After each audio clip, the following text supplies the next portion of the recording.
of what we have for you today on CBC Vancouver News. Why rental prices in Metro Vancouver are worse than ever and what it means for people living here. Also, is this really the final reopening? Flood of emails, the flood of people wanting to change reservations. Prepping for popularity, from nightclubs and restaurants to weddings. The demand for business is back in action, but will it last? And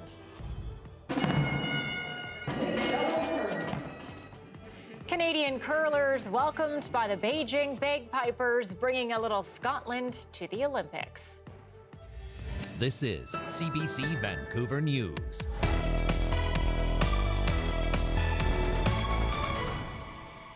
Good afternoon. Well, if you can believe it, Metro Vancouver's rental market has gotten even worse in the last year. Once again, the region has the highest rates in the country, and vacancy rates are so low, finding a place is next impossible as well. For more on this, we've got our Justin McElroy live with us. Justin, what is it that's made things so much worse? Yeah, of course, Anita, it's never been easy to rent in Metro Vancouver, but in 2020, there was a little bit more vacancy in the market and more places people could move to. But today, the Canadian Mortgage and Housing Corporation released their annual data for every major Canadian region in the country, showing rental data. And if you take a look at this chart, it shows that the vacancy rate went down dramatically in Vancouver and Victoria. They were already lower than basically every other major, than any other Canadian city to begin with, but it went down back to where we were used to it seeing around 1%. That makes it extremely tough, both to find new places and anyone looking for mobility. But according to the CMHC, it's simply a question that the second year of the pandemic was quite different than the first. But as we've seen, the local economy improve, we've seen migration increase, and we've seen students return to the region. All those factors increase demand and combine to lower the vacancy rate in 2021.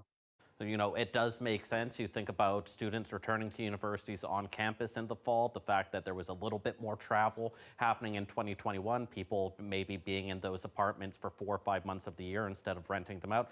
But it means that it became even more difficult for people to find rental apartments that were affordable in this region. For sure, and we're going to see things change again, I'm sure, with restrictions loosening up. Okay, so rents are the highest in Canada. How much more than the rest of the country are we talking about? By quite a bit, except for Toronto. Take a look at this chart.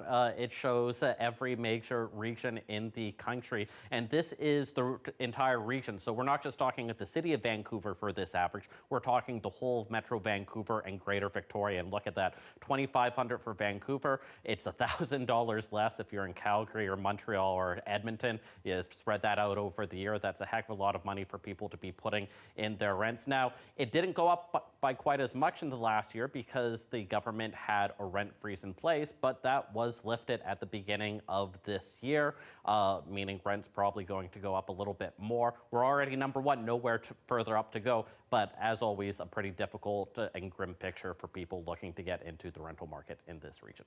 No kidding. Okay, thanks, Justin. Thanks, Anita.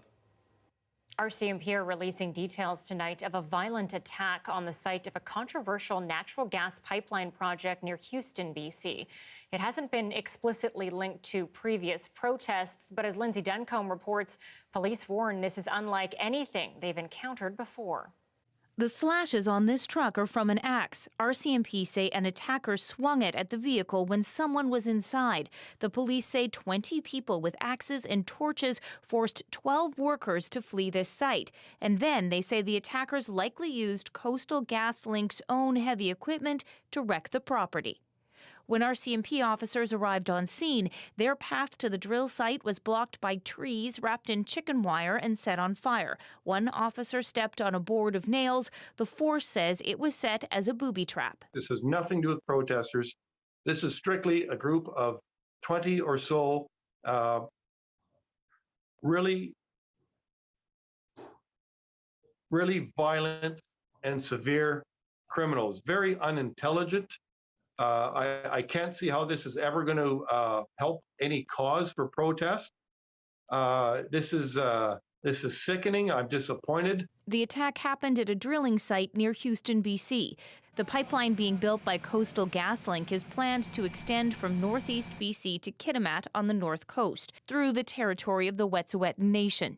The company says the project has the support of all 20 First Nation band councils. However, Wet'suwet'en hereditary chiefs have opposed the project, saying band councils do not have authority over off-reserve land. Neither the RCMP nor the company have made an explicit link between this attack and opposition to the pipeline.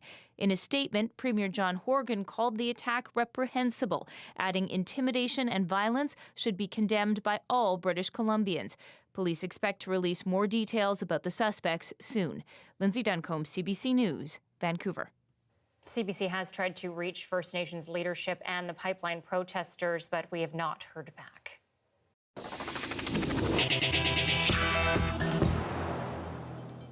Well, a big boost in business is expected this weekend for all sorts of industries in this province.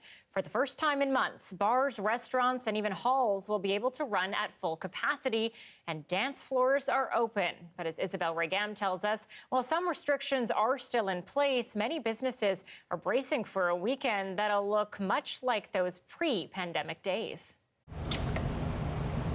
The drinks will be flowing at Pump Jack Pub this weekend, and for the first time in more than a year, the dance floor will actually be for dancing. We're definitely feeling, I guess, a good word might be euphoric. Euphoric, because this weekend marks the first time since the easing of several pandemic restrictions in BC. This is the first time in about 100 weekends that you can dance legally in British Columbia, and you'll be able to do things like talk to a stranger at the bar without a piece of plexiglass separating you. So we expect it's going to be a really exciting weekend out there and really good for business. At midnight Wednesday, BC dropped its capacity limits for indoor and outdoor gatherings. Masks and the COVID-19 vaccine card are still required. And once again, you can dance and mingle. The instant that was announced, the flood of emails, the flood of people wanting to change reservations from the 6 to 10 or 12, how much dancing, when would it start? I mean, all of those were questions that just literally lit up our social media. But definitely the inquiries, the planning is starting to ramp up for sure. The sweeping changes also mean event planners can once again host large events. But while a restart is exciting news, it's also leading to some questions. To go from the complete shutdown we were under to this massive reopening, did the restrictions need to be so extreme? The founder of Spotlight Events says it's going to take time to ramp up staffing and services to meet demand. And there's some frustration amongst organizers who didn't get a heads up about the reopening. Had we known that this was where things were going, we could have probably salvaged some event contracts that we would have had on the books. Still, there's excitement for what's to come. You can think about St. Patrick's Day coming up in just under a month. We're going to actually be able to celebrate it and have large parties in the way that we haven't been able to do. While we are in a transition phase, we're not out of the pandemic. After 2 years of changing rules, business operators say they know to hold their breath. But there's hope that the energy expected this weekend will be here to stay. Isabel Regam, CBC News, Vancouver. There's been an increase in overdoses in Surrey and Abbotsford over the past few days, and now a warning. The alert issued by Fraser Health says the spike is connected to different samples of opioids. The notice is calling on anyone using opioids and stimulants. They are at greater risk from both injection and inhalation. One nonprofit says their shelter sites were seeing 2 overdoses per day in the last few months. When alerts are issued, Upkar Tatley says it's important to provide resources that communities will need to answer it. Community members, we're not just talking about the people who use substances themselves. We're talking about the network of supports, the grandmother at home, the loving spouse, the sibling, the uncle, the aunt, whoever. Particularly for racialized communities, we live in large networks. Tatley says resources are not adequately delivered in a culturally sensitive manner and in languages racialized users can understand. Well, Vancouver police are warning to watch out for scammers on Facebook Marketplace. Do not send money to anyone before you receive the product in your hand, before meeting with that person. Just to make sure it is a legitimate seller. The VPD cybercrime unit says up to 50 victims have been reported so far. Suspects arrange sales with potential buyers, then e-transfer money before meeting up with the buyer, who ultimately cuts off communication. BC is getting money to help train and recruit early childhood educators, but there's criticism the plan doesn't go far enough. The nearly $50 million will be allocated to development and delivery of recruitment and to retain current workers. Some of the money will be earmarked for professional development and towards programs that make it easier to get into post-secondary ECE programs. We cannot deliver childcare without the skilled professionals who are caring for our children at the most important time of their lives. Early childhood educators' education, passion, and skills are in high demand. And we are going to need thousands of childcare professionals to fill those spaces and the new spaces we're creating and those spaces that we have today for BC families. The new funding will raise the median wage for early childhood educators to about $25 an hour, and it could open up more than 10,000 jobs. But childcare advocates say they have been demanding a salary of up to $29 an hour for educators, and if the province wants to reach its 10-year target, it needs competitive salaries.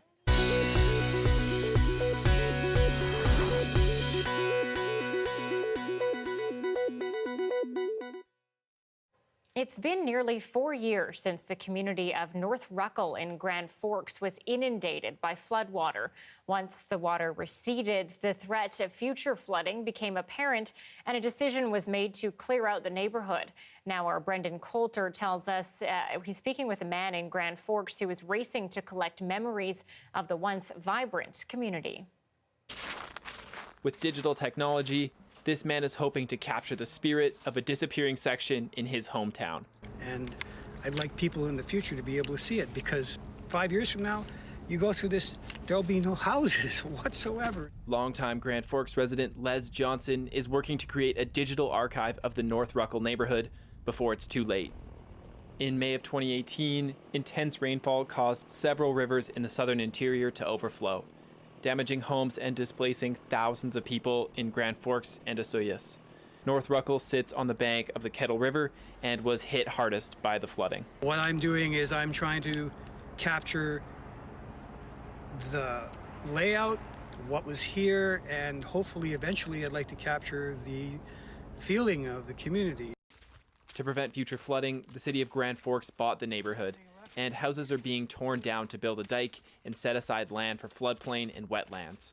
Johnson said the area, which is now mostly abandoned, meant a lot to former residents. I've heard of people having block barbecues. I mean, my neighborhood doesn't have a block barbecue.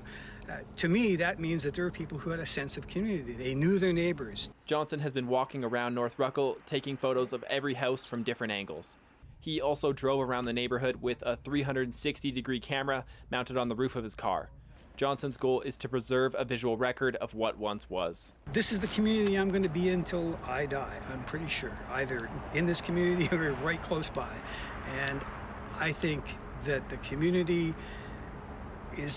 would be hollow if we didn't have our history available to us. Johnson's putting together a website with all his photos of the neighborhood.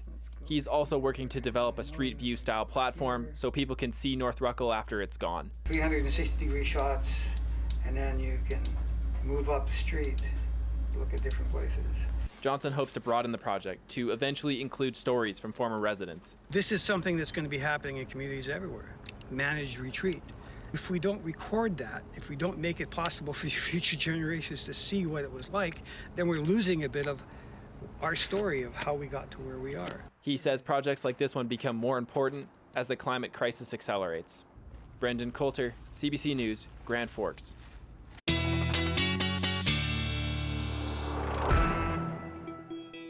Meteorologist Johanna Wagstaffe is here now with us. Okay, Joe, it's time to break it down. Are you going to have an even bigger fan base after this weekend, if that's possible?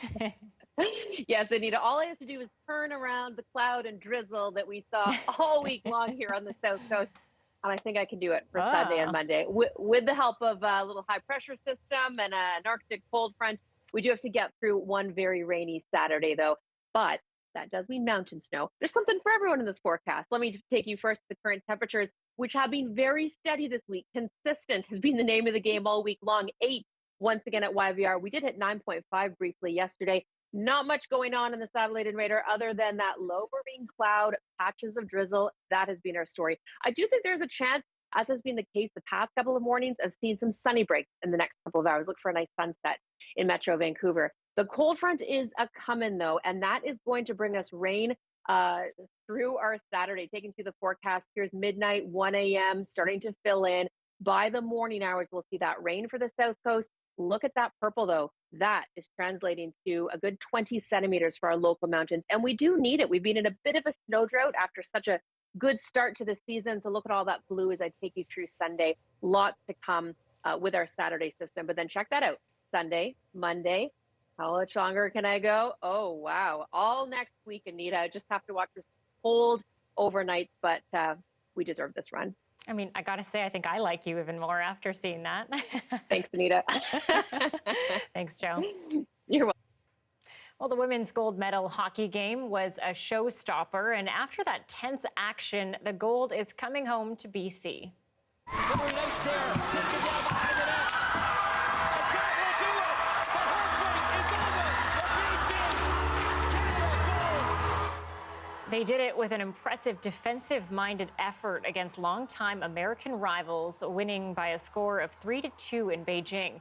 Vancouver Island's Micah Zandihart was one of the players who helped keep Team USA at bay with nearly 15 minutes of ice time on defense. And she was watched by one of her biggest fans, her mom. Yes, that was a nail biter for a mom. And every time she's on the ice, you really concentrate on your daughter. I was so proud. And honestly, she's my youngest of 4. And I think I just felt weepy, like I just felt so tender. Canada's big win comes after a heartbreaking loss at the 2018 Winter Olympics in Pyeongchang. Dozens of protesters have been arrested in Ottawa today as police started clearing out demonstrators. We'll bring you the latest and a live look at Ottawa next.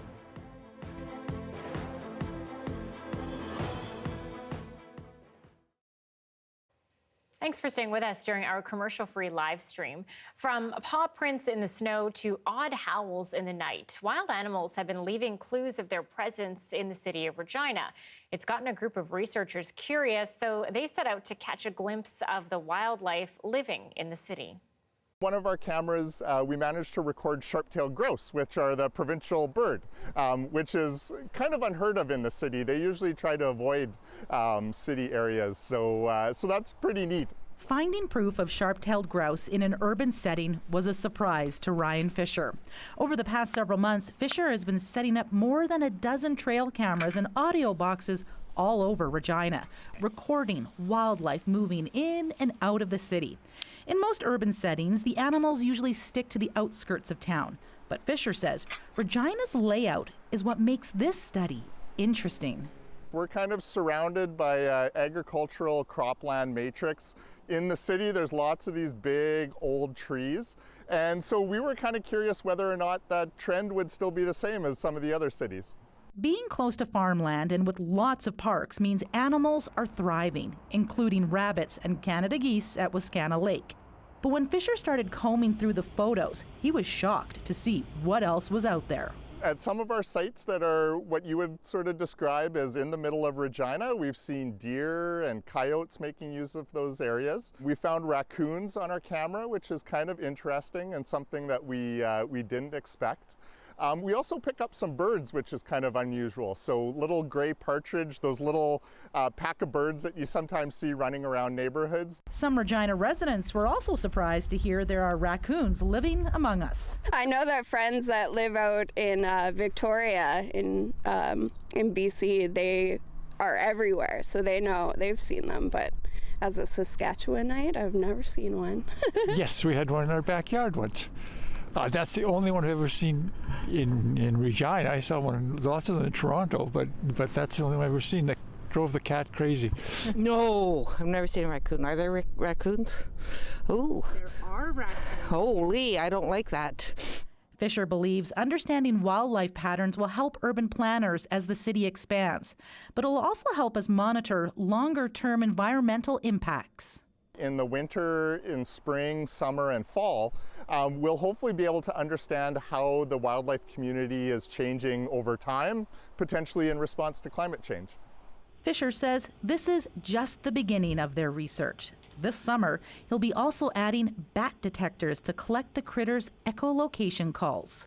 Fiona Odlum, CBC News, Regina.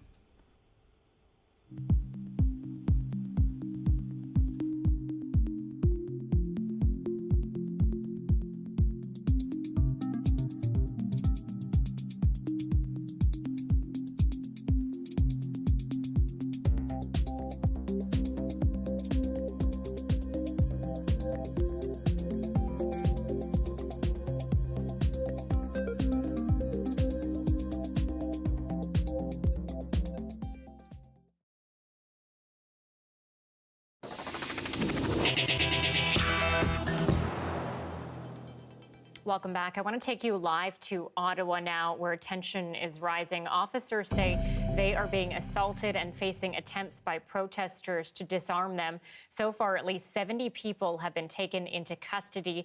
There are hundreds of people still blocking the streets. And despite that tension today, many have no plan to leave. Ashley Burke brings us what happened today.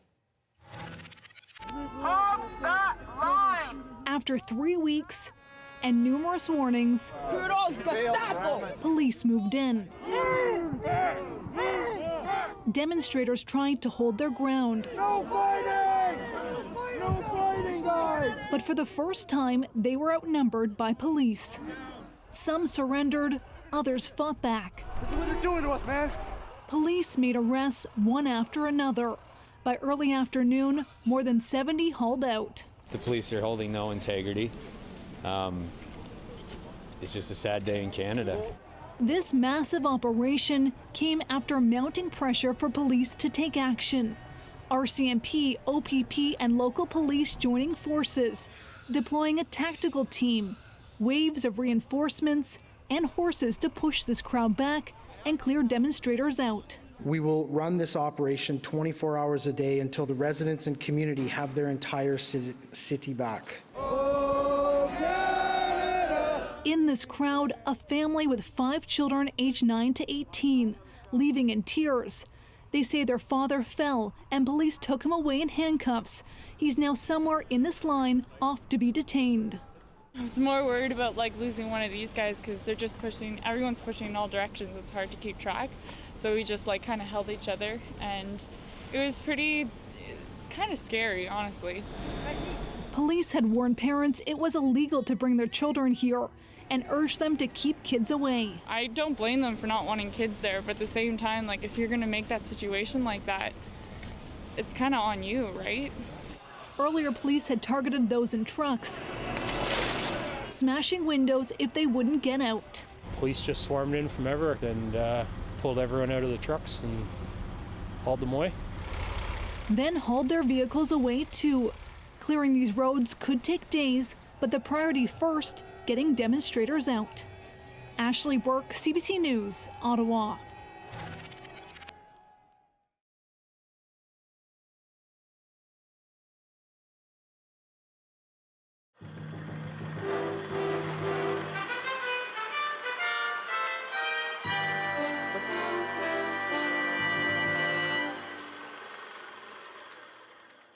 After 17 days of glory and lots of medals, this is it. A final golden moment for Canada and the Vancouver Games. The closing ceremony is a big story, but really, that party can't top the story of the day. Canada, men's hockey, gold.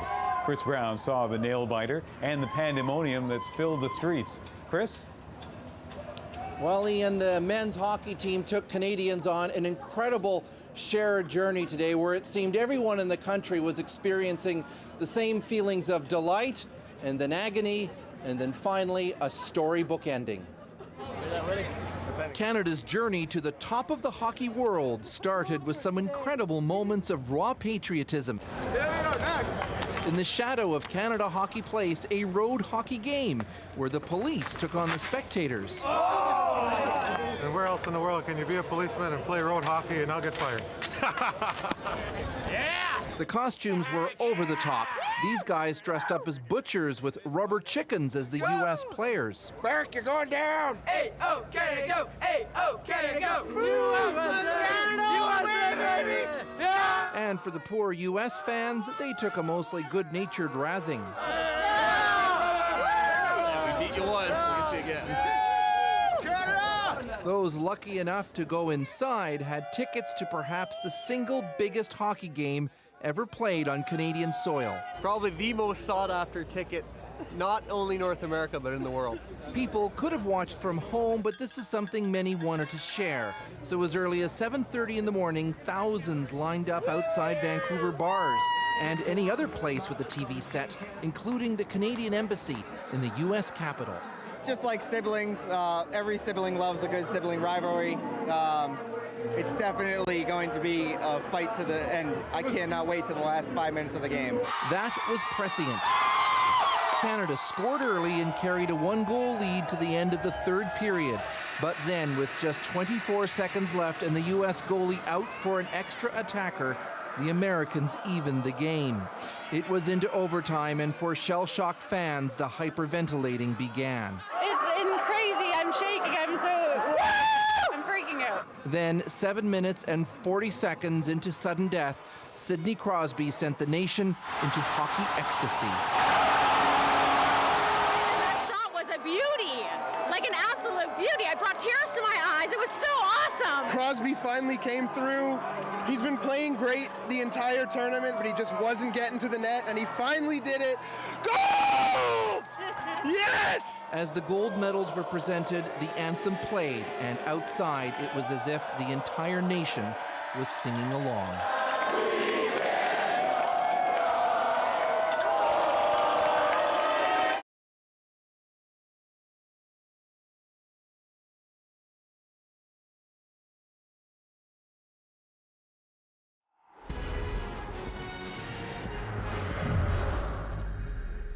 The sport of curling has a deep history from Scotland. Anthony Germain is looking at how that tradition is being honored this year at the Olympics. Screams. Rocks smashing houses. Modern Olympic glitz. But there's history, kilts, horsehair, crossbelts, and Glengarry bonnets. Curling culture, Chinese style. The Beijing Warrior bagpipers greet players with regal gusto before every match. You need strong lungs to play these pipes. Zhang Ali traded his trumpet for a tougher challenge. These are more difficult. The trumpet is just one pipe. Now I have to play 3. Their kilts were ordered online from Scotland. We dress up and play bagpipes to pay tribute to curling and Scotland, where it came from. Chow Luomeng knows the music, but the game? I don't have much of a clue about curling. Maybe he knows more. He doesn't. They're focused on the piping. Every country dreams of hearing their anthem at the Olympics, but there's only one anthem that gets played 3 times every day. It's a tune Eve Muirhead knows well. She hurls rocks for Great Britain, and she plays the pipes. It's awesome. Listening to those guys makes you feel like you're a little bit at home. Sometimes I just want to go and grab them and have a shot, but you know what? It's great to listen to them every day. Well, here at the Ice Cube... Colleen Jones covers curling for CBC Sports, and she's a former champion. But more importantly, she's from Nova Scotia, so she knows the pipes. The bagpipes in curling are just so magical. It's something I've heard from the time I stepped on the curling ice in every provincial championship, every Bonspiel, every Canadian, and the Worlds. They just stir my entire soul. The soul-stirring magic happens often. Curling is the only winter sport that happens every day at these games. Over 40 performances in, and the Chinese pipers still thrive on it. I'm not at all tired of it. We're excited and honored to be here. Here, on an Olympic stage they never imagined when they picked up the pipes. Anthony Germain, CBC News, Beijing. That That's it for CBC Vancouver News. We are back on live at 6 p.m. starting next week. Thanks so much for watching this afternoon and during the Olympics. Have a great rest of your day and a good weekend.